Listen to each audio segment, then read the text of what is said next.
ఈ రోజుతో కూటమి ప్రభుత్వం అధికారంలోకి వచ్చి సంవత్సరం రోజులైంది.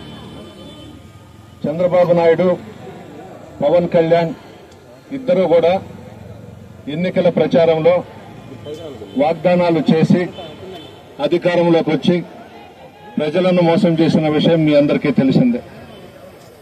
అందులో భాగంగా సూపర్ 6 అని పెట్టి చెప్పని అబద్దం చెప్పకుండా చెప్పి యువతకు 20 లక్షల ఉపాధి అవకాశాలు లేదా నెలకు 3,000 నిరుద్యోగ భృతి అని చెప్పారు. స్కూలుకు వెళ్లే ప్రతి విద్యార్థికి ఏడాదికి ఆ కుటుంబంలో ఎంతమంది ఉంటే అంతమందికి ఒక్కొక్కరికి 15,000 లెక్కన ఇస్తామన్నారు. ప్రతి రైతుకు ఏటా 20,000 ఆర్థిక సహాయం చేస్తామన్నారు. ప్రతి ఇంటికి ఉచితంగా ఏడాదిగా 3 గ్యాస్ సిలిండర్స్ ఇస్తామని చెప్పి అందులో ఇంకా 1,50,00,000 మందికి సిలిండర్స్ గ్యాస్లు ఇవ్వకుండా మభ్యపెట్టిన విషయం కూడా మీ అందరికీ తెలుసు. 18 సంవత్సరాలు దాటిన ప్రతి మహిళకి నెలకు 1,500 రూపాయలు ఇస్తామని చెప్పారు. మహిళలకు ఉచిత బస్సు అని చెప్పినారు. ఎక్కడా కూడా చెప్పినవి అమలు చేయలేదు.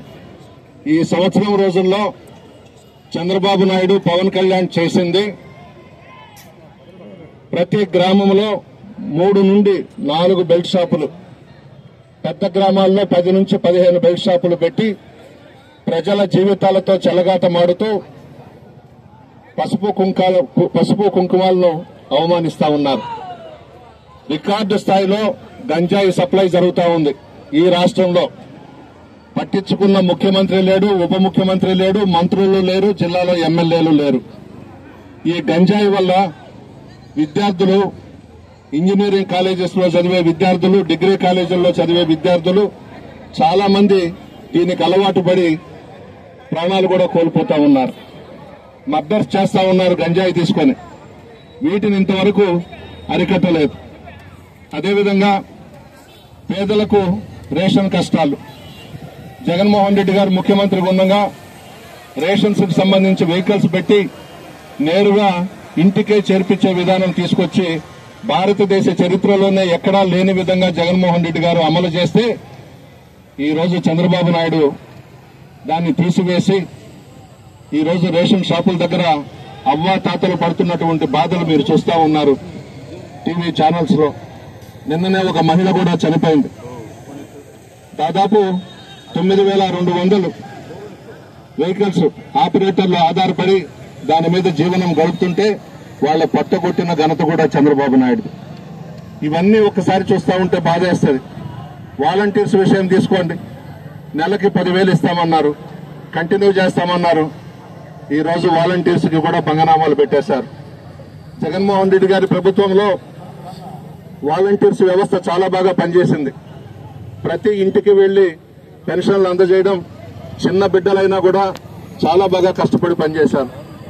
ఈ రోజు ఆ నెలకి 10,000 ఇస్తానన్నటువంటి ఆ జీతం ఏమైందో వాలంటీర్స్ ని పట్టించుకునే వాళ్లే లేరు ఈ రోజు. అదేవిధంగా ప్రభుత్వ ఉద్యోగులకు, టీచర్స్ కు, రిటైర్డ్ ఎంప్లాయీస్ కు మనవి చేస్తా ఉన్నా, వైఎస్ఆర్ కాంగ్రెస్ పార్టీ మీకు ఎప్పుడూ అండగా ఉంటుంది. జగన్మోహన్ రెడ్డి గారు ముఖ్యమంత్రిగా ఉన్నప్పుడు ఉద్యోగులకు, టీచర్స్ కు, ముఖ్యమంత్రి గారికి కొంత గ్యాప్ వచ్చింది. జీతాలు కూడా 1వ తేదీ ఇవ్వలేకపోయినాం. ఎందుకు ఇవ్వలేకపోయినామంటే పేద ప్రజలకు సంక్షేమ పథకాలు ఇస్తూ చెప్పిన మాట తప్పకుండా అందరికీ కూడా బట్టలు నొక్కి సంక్షేమ పథకాలు పెద్ద ఎత్తున ఇవ్వబట్టే 1వ తేదీ జీతాలు ఇవ్వలేకపోయినాం. 10వ తేదీ కల్లా జీతాలు ఇచ్చేవాళ్లం. అదేవిధంగా టీచర్స్ విషయంలో కూడా జగన్మోహన్ రెడ్డి గారు చాలా చేశారు. కానీ ఒక ఐఏఎస్ అధికారి ప్రవీణ్ ప్రకాష్ వల్ల టీచర్స్ అందరూ కూడా జగన్మోహన్ రెడ్డి గారికి దూరం అయినారు. అతను ఒక పిచ్చోడు. అతన్ని ముందు జీఏడీలో వేశారు, తర్వాత జగన్మోహన్ రెడ్డి గారి పేషీలో పెట్టుకున్నాడు, తర్వాత టీచర్స్ మీద రుద్దాడు. టీచర్స్ ని చిత్రహింసలు పెట్టాడు ప్రవీణ్ ప్రకాష్. టీచర్స్ లో కూడా 70% జగన్మోహన్ రెడ్డి గారి అభిమానులు ఉన్నారు. ఈ ప్రవీణ్ ప్రకాష్ చేసిన పనులకి టీచర్స్ అందరూ కూడా మనకు దూరమైనారు. నేను ఉద్యోగస్తులకి, టీచర్స్ కి ఒకటే మనవి చేస్తా ఉన్నా, వైఎస్ఆర్ కాంగ్రెస్ పార్టీ మీ వెనుకుంటుంది. జగన్మోహన్ రెడ్డి గారు ముఖ్యమంత్రిగా మీకెన్నో చేశారు.